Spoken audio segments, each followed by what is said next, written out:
Good morning. We are here today for a very short review of a short story by C.L. Moore from this beautiful volume, The Best of C.L. Moore. This spectacular cover is by the brothers Hildebrandt, one of those things.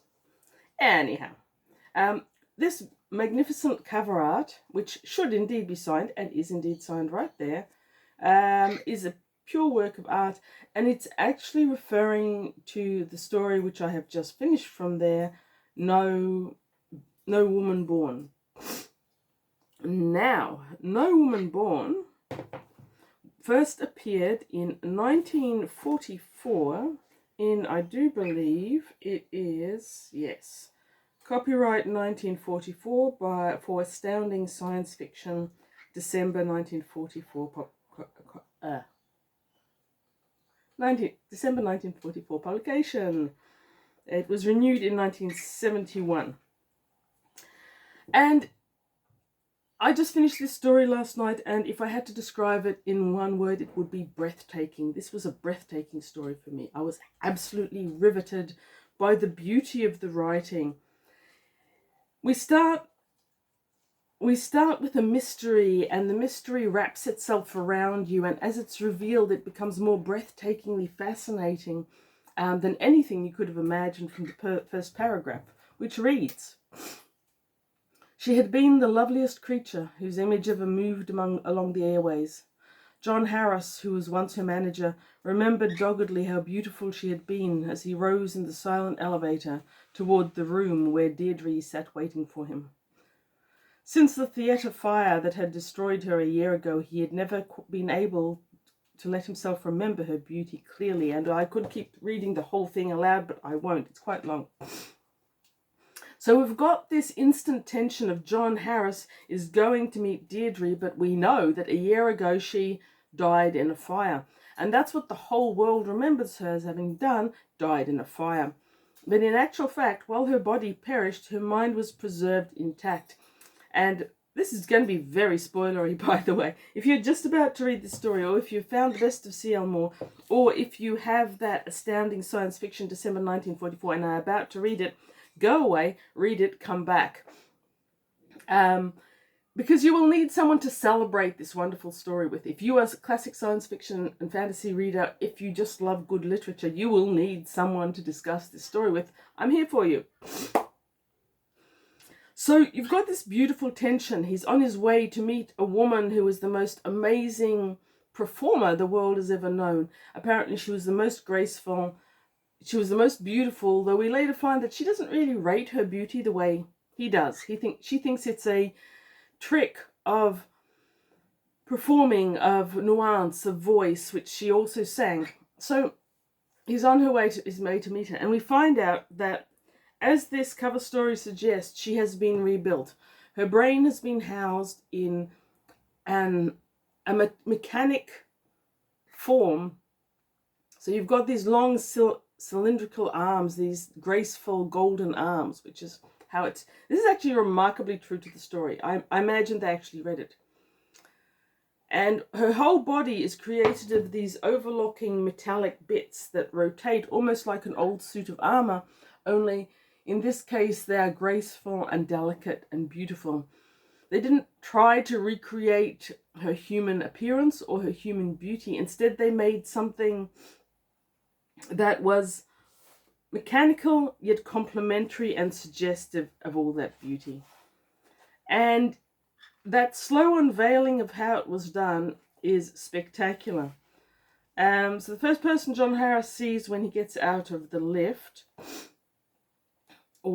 is the man who has rebuilt her, Maltzer. We just hear him as Maltzer. We get the impression that he's at least a Dr. Maltzer, if not a doctor of biological sciences, then of mechanical sciences. But before we get there, we get a long description of how ubiquitous Deirdre was to the world, because apparently now there's the ability to bring her on the screen to just about everyone everywhere in the world, which, let's face it, 1944, that was pure science fiction. Today, it is the way the world is, but then science fiction. So we've got the first couple of pages of Harris setting up just how important she was. Then we've got a couple of pages of Meltzer describing the process and his own insecurities and doubts. For the last year, Meltzer and Deirdre have been together almost continuously as he recreates her in the human body. And we've got this tiptoeing up to the cliff feeling as it approaches the point where John Harris will meet her, and he goes into the room and it seems empty, and there she is sitting in a chair before the fire, but he can't see her. So you've got this almost spooky, incredibly suspenseful creeping up to the case, and then you've got him describing his reaction to her and how beautifully and successfully she's been made, in that everything about her feels like her without anything actually resembling the body that she had before.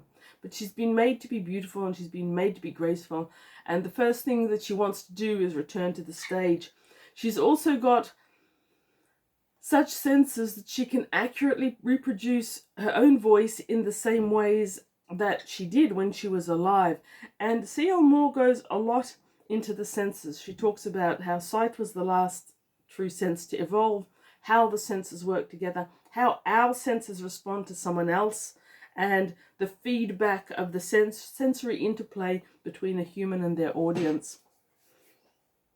She also explores the notion of having a human placed in a mechanical body, what that might do to the spirit, what that might do to the mind. And in the end, this becomes an exploration of what is a human and how is a human going to be still a human when they're in a body like that. And at the end of the day, what is the next step for that human? What is the evolutionary, if you will, it's not really evolution, evolutionary step of a person who is in that body, and how far can they take this amazing physicality that's been given to them, this sensory array, unlike anything that we've got, where can they take that? Spectacular story. I absolutely loved it. I was breathless to see how it would go for the first part. Then I was so entirely involved in it that I refused to do anything else until I was done. I stayed up late to read the last bit, and then I read the last bit again this morning, because considering how much C.L. Moore does in this story, it's almost incredible that the ending can be as satisfying as it is, but the ending is magnificent as well. All of it is breathtakingly magnificent. Once again, thank you to Rob from Elspace for sending me this collection, because C.L. Moore is difficult to find in Australia. I might never have found it otherwise. If you've got the capacity, I strongly suggest this short story. If you just read one short story of classic science fiction and fantasy this year, you couldn't go past this one from 1944, which feels so brightly contemporary. And once again, as always with C.L. Moore, the writing is magnificent. There are works of literature on my shelf acknowledged as 100 books you must read before you die, or best known works of literature, won awards all over the place, including a few that have won Nobel Prize awards, many of which don't come near the knee height of the beauty of writing that C.L. Moore manages to pack into one short story. So that's my view on Not Born of Woman. Even the title, spectacular. Thank you for watching. There'll be another video shortly. Don't know what it'll be yet. Have a great day. Read good books. Or if you can't read good books, read fantastic short stories.